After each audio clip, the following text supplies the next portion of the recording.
In this video, we'll set up a simple rig so we can retime our xParticles cache. Let's get started. So here we are in our last saved hero splash scene, and we've got everything cached out here. So we've got our nice green base particles, our blue and white water particles, and then we've got our nice kind of magenta hero splash particles, and this is all cached, so we can kind of scrub through it and it's looking good. So what we need to do now is we need to retime these various different caches to get the kind of speed ramping effect that we want. And it's going to be a little bit more complex than this, but basically the animation will be very fast, vroom, into slow motion, into fast, vroom, into slow motion, and then it's going to come to a stop where it will then explode, and we'll do our next part of scene building. But this, all we're going to be doing is retiming these caches to do those kind of very speed effects. Excellent. So what we're going to do is this. We are going to get the various elements that we need set up in a brand new scene. Because look, we've got 3 xParticles systems here. Each has got an awful lot of objects in, most of which we're not using. All we're doing is playing back the caches. So we can tidy this up somewhat into a new scene. So let's just go to File, New, and we'll go to Window and just jump back to that last file.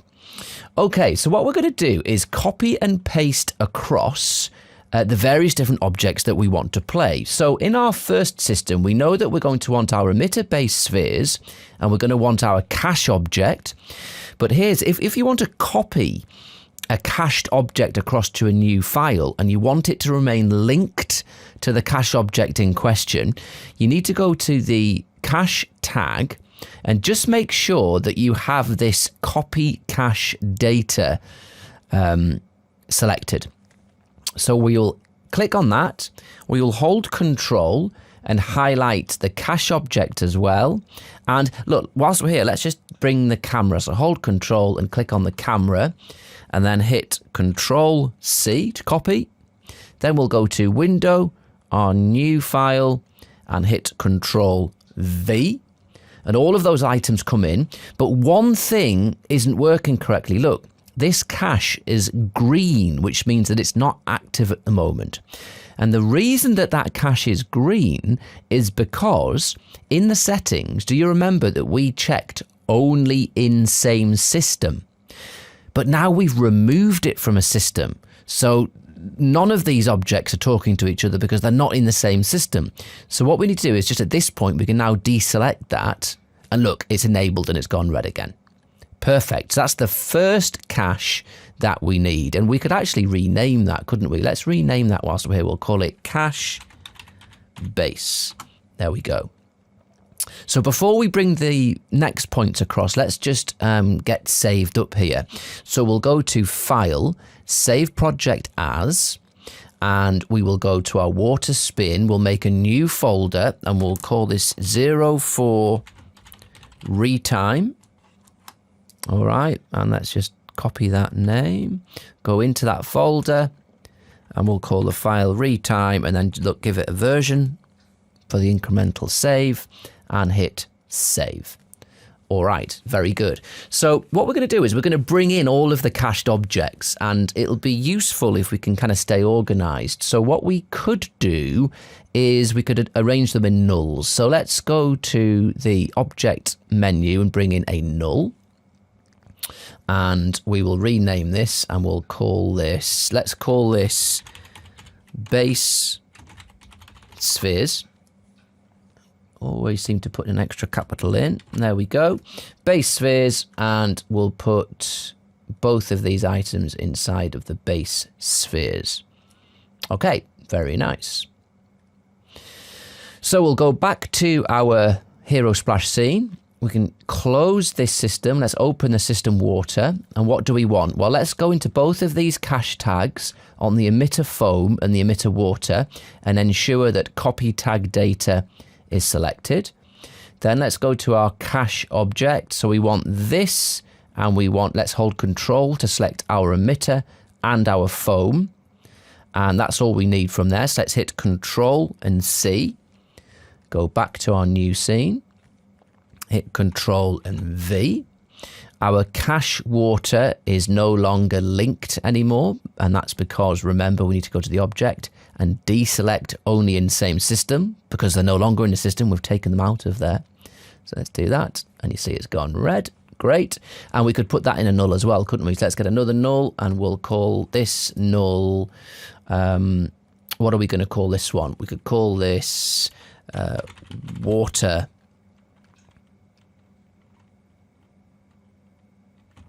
Let's just call that water. That's fine. Water. And we'll put those inside of water. Excellent. I'd like to have base spheres at the top. There we go. And then let's go to window, back to our last scene. Let's close down that system. Let's now bring in the elements from our hero splash system. So we'll go to the 2 cache tags, make sure copy cache data is selected. Okay, we'll hold Control and select both the hero foam and the hero water. We will hit Control and add to that selection the cache. Let's hit Control and C to copy, window, back to the retime. We can paste that in. Let's go to the cache hero and go to the object, and let's deselect only in same system because it's no longer in a system.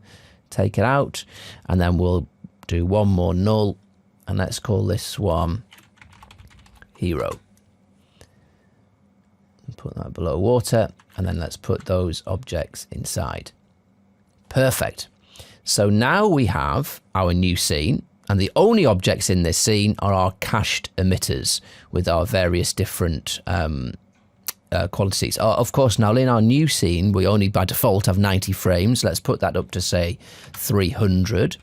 And just before we press play, when you're using caches and you bring them into a new scene and you kind of set, it could be an arbitrary frame amount, it's always a very good idea to go into the cache object, into the object tab and the playback tab, and just make sure that hold is on.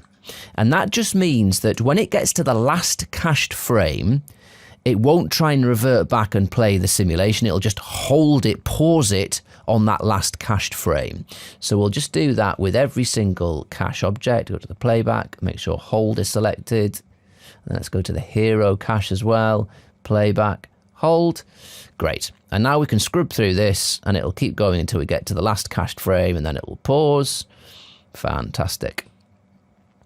And we're not actually going to need all 300 frames, but that's what we kind of cached with some of these.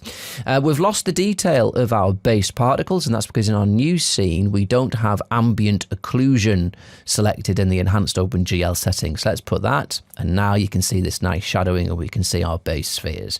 So there we go. Every other element from our previous scene that we didn't need is now gone, and we've just got our caches and our emitters with our animation, and this is looking really cool. Excellent. So now we've got that. Let's just save incrementally.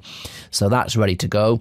So now what we need to do is start working through how we are going to retime this simulation to get that nice vary speed effect, and more importantly, to get that with smooth kind of easy in, easy out spline curves. So that's what we'll work on next. So what we're going to do, let's just do it on one of these elements first, so we can work through the basics of retiming these caches. And then once we've done that, we can then apply this technique to all of them, so they're all going to be retimed correctly. So what we'll do for now, let's just switch off all of the water particles and all of the hero particles, and we'll just have a look at the base spheres for now. So this is what we've got. We've got our animation of base spheres that come up and start kind of rotating around the place. They look really cool, don't they? Love it. All right. So how do we retime? Well, there's various different ways of retiming. Let's go to the cache object, and we sort out any retiming in the playback tab. Now, by default, it's just set to auto, which means it takes its timing from the timeline and it plays through the cache with the correct frame at the right time. Simple as that. Another way of doing it, look, if we put this scale up to, say, 200%, it's going to play through those cached frames twice as quickly. So it's double speed. And it'll keep going until it gets to the final frame. And because we've got hold checked, it just holds it on that final frame. And we could do this up to, look, we could put it up to 500% and have it whiz on really quickly. So that is that. Another way of retiming is to use this manual time. So if we click manual time, at the moment the frame is on frame 0. If we hit play, nothing happens because it's just constantly on frame 0. It's freeze framed on frame 0. Look, let's put frame 50, and now no matter where the playhead is, it's always on frame 50 of the cache. So what you can do is we can, on frame 0, let's put a keyframe in this frame value, and then on frame 300, let's put another keyframe, and now it's just going to play back at normal speed. And you can see our frames moving up, and they're matching the frame count in the timeline. Okay, so that's self-explanatory. But what we could do is this, look, if we say let's go scrub through, so let's say at this point, we want it to go in slow motion from here. What we can do, look, is add a keyframe there, and let's say we want it to be slow motion until it gets to this point here. So let's add another keyframe. So now we've got 4 keyframes in our timeline. 1, 2, 3, 4. But the animation's exactly the same because we haven't made any adjustments. We've just put keyframes in there, but it's not changing anything. But now let's put 500 frames in our timeline, so we've got more to play with. If I select these last 2 keyframes and move them along, what we've said is this: between this keyframe on 0 and this keyframe on nearly 80, it's going to play in normal time, 100% timing. But between 80 and 200 odd, we have now stretched this time out. So it's going to go really slowly. So let's just see if that's the case. So real time, now it's going slow. And when it gets past to here, it'll start going real time again, real time. And if we wanted it to be quicker than real time, we could just select this keyframe, move it back, and now it's going to be real time, slower than real time, and then after this it's going to go faster than real time, fast, and then stop.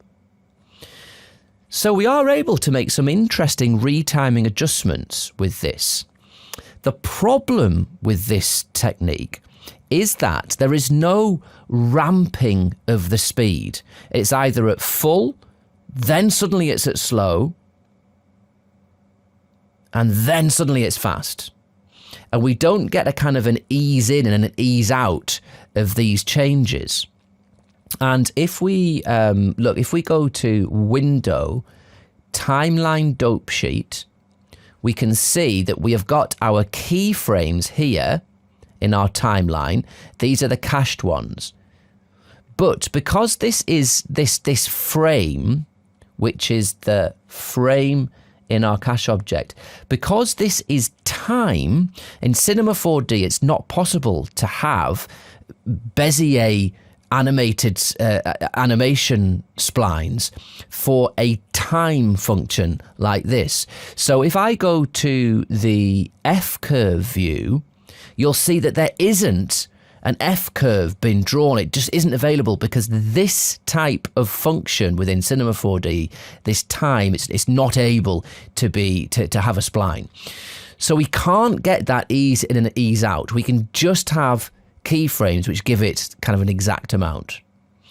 But there is a way that we can get this to work.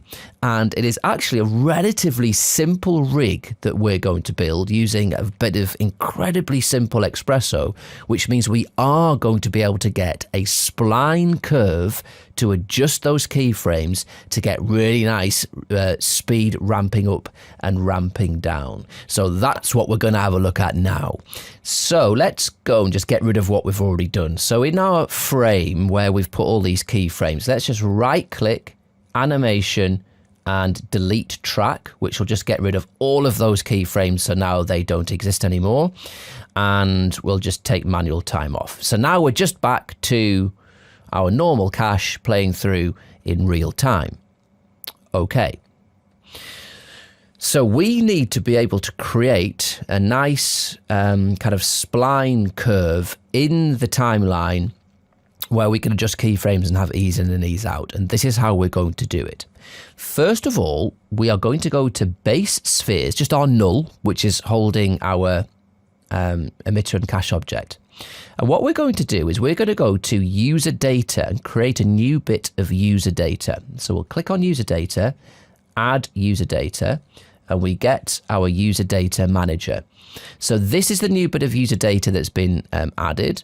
If you've never used user data before, and this all looks a little bit scary and a bit confusing, don't panic. It will make sense very, very quickly. And at first, user data feels like it's a bit inaccessible, but stick with it because it's really useful. It's dead easy once you get your head around it, and it's really powerful. So we're going to change the name of this. And basically, all we are doing here is we're going to make a new slider for ourselves where we can put keyframe numbers. That's it. So let's just call this Retime Cache. That's our user data. There we go. And our real-time cache, we want it to be a float. That's a type of number. And we want the unit not to be percent. We want it to be real. Okay, and then we'll just press OK. That's all we have to do. And look what has happened. Here is our base sphere. These are the tabs that were there ordinarily when we created that null. But look, a user data tab has appeared. Let's click on that. And look, we have got our new little input, Retime Cache. That's what we called it. And it's a number that can go up. Brilliant. Excellent. So this number doesn't do anything at the moment. It's not attached to anything. It has no function. It's just we can type in a number in our little user data window here in our base spheres null. All right. So that's great. What I'm going to do is I'm just going to put my timeline down to 300 frames. Now, what we need to do here is we need to put some keyframes in this new number that we've made that actually isn't attached to anything and at the moment doesn't do anything. We need to put a keyframe on frame 0 and have it on 0. And then we need to go to the last frame and we need to work out what the seconds amount would be on this last frame. So it's 300 frames. Now I know that my project settings are 30 frames per second. So I know that 300 frames in seconds is 300 divided by 30, which is 10 seconds. So on our last one, we have to put in how many seconds it is. Let's put 10 and put a keyframe. So now as we play through, you'll see that this amount goes up. And when it gets to frame 300, it's going to say 10, which stands for 10 seconds. Perfect. But again, it's doing nothing. It's just an animated number at the moment. It's doing absolutely nothing. Let's get it hooked up so it does something. Right. So we're going to do this with Expresso. And again, Expresso can be intimidating at first when you haven't used it, but the basics of it are actually very, very simple. And you can get into it relatively quickly. It can get really complex. You can do amazing things with Expresso. But to use it in its most basic form, it's actually really easy. So what we're going to do on our base spheres null, we're going to go to tags. And we will go to programming tags. And we'll go to Expresso.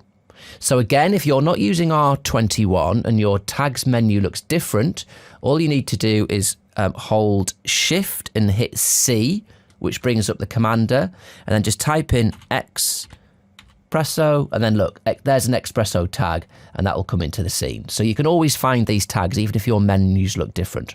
But in the new R21 menus, it's found in the programming tags, and we'll go to Expresso. And what happens is it gets an Expresso tag, and our Expresso Editor opens. This is a node editor. And all we're going to do is this. We are going to take our base spheres object, which is where we put our new user data, and I'm going to drag that into the node editor, and here it is. And we can go onto this. We want to output, we want to take out of this null, this user data. So we have to left click on the red output port, and look, we need to go down and find, look, right at the bottom, user data, and there's only one bit of user data, which is the one that we've just made, Retime Cache. So let's pick that. So now what we're able to do, we can output that user data and input it into something. So what do we want to put it into? Well, we want to put it into our frame amount. Okay, so what we do is we drag in our cache object, put it there. Now we can either find this frame input by going to the input menu, and then it's in the object properties, and then we have got, there's frame. So you can find it that way. Every single input that this cache object has can be found within that blue inputs menu. There it is, frame. A quicker way of doing it is you can just drag it onto the blue bit, and it automatically finds it and gives you that frame input. So let's put this onto manual time. And then let's just take the output of our user data, that keyframe number, stick it into the frame, and it's in. All right. And now if we hit play, look, the frame number is animating. Excellent. So now it's working. But this is why we have done it this way. Do you remember when we just animated the frame amount, we weren't able to have a spline in the timeline editor. It didn't work. But we can now. So look, if we go to our the window, timeline F curve, and I go to base spheres, retime cache, I'm going to hit H to frame these two keyframes. Look, we have a curve, and it's already a Bezier curve. Let's press Control A, which selects both. Let's widen these out. So now what this is saying is the animation is going to start off slowly. It's going to ramp up and start going very quickly, and then it's going to ease out again and slow down. If it's working, that's what should happen.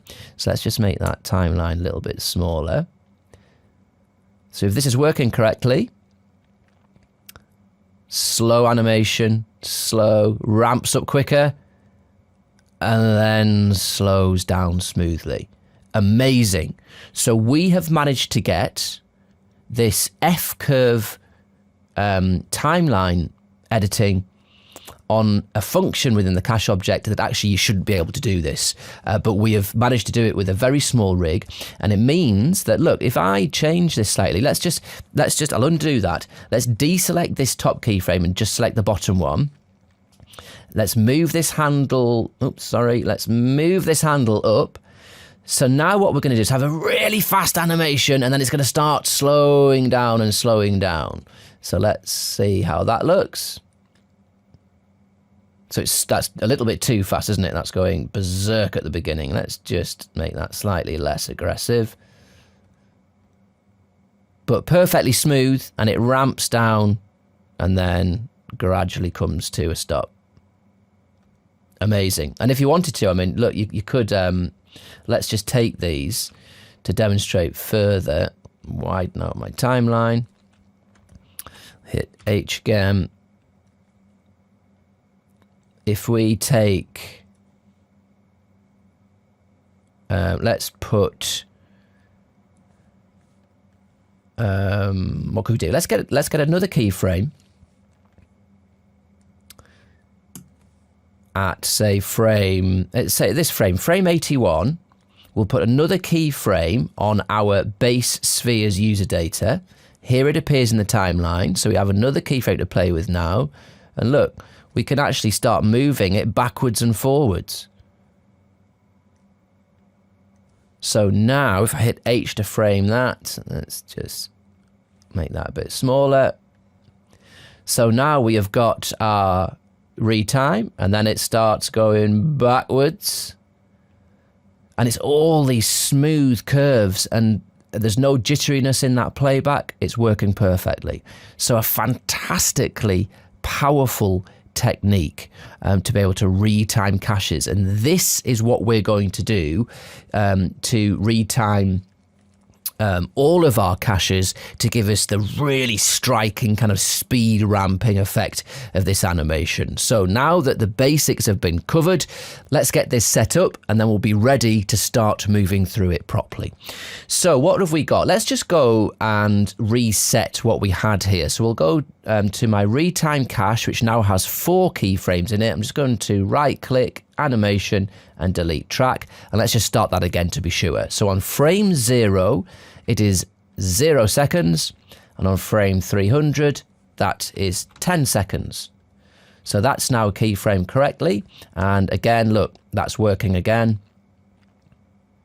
perfectly. Excellent. Let's just go to my timeline, and our F curve, if I press H, it brings in automatically, the keyframes are set to spline keyframes, which give you these Bezier handles. And that's just set up, all keyframes are brought in like this. And this is set up in your project settings. And I think by default, it brings in these spline curves. If you want your keyframes to always come in as linear interpolation, you can set that up. So we can change it. If we just hit Control A in the timeline to select both keyframes, and we go onto this button here, it will change that to linear. And now we can say, look, it's linear, which means that it's going to be playing in real time all the way through the timeline.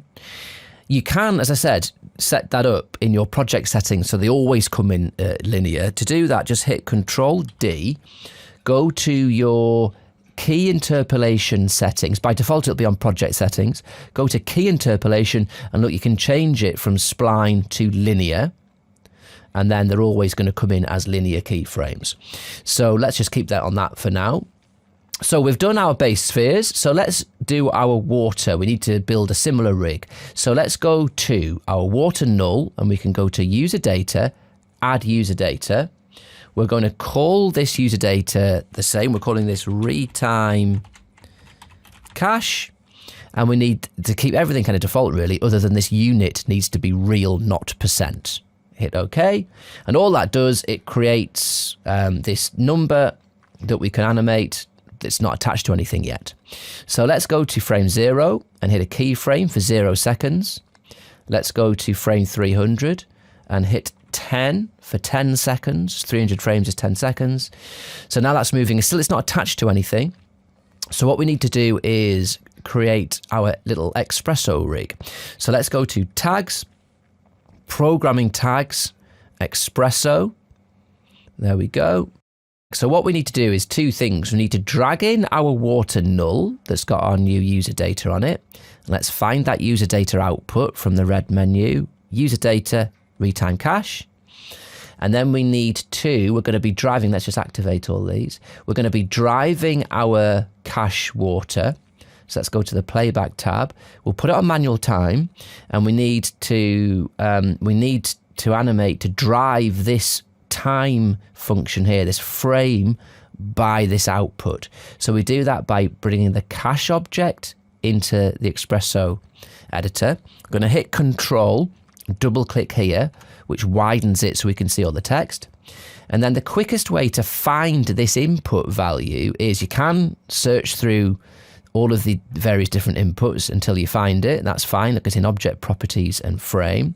But a quick way to do it, remember, is just to drag that onto the blue, which then finds the input.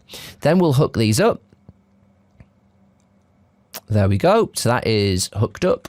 So now if we hit play, our water is playing as well, but it's playing manually. Fantastic. So let's do the same with our hero splash. So let's go to the null, user data, add user data.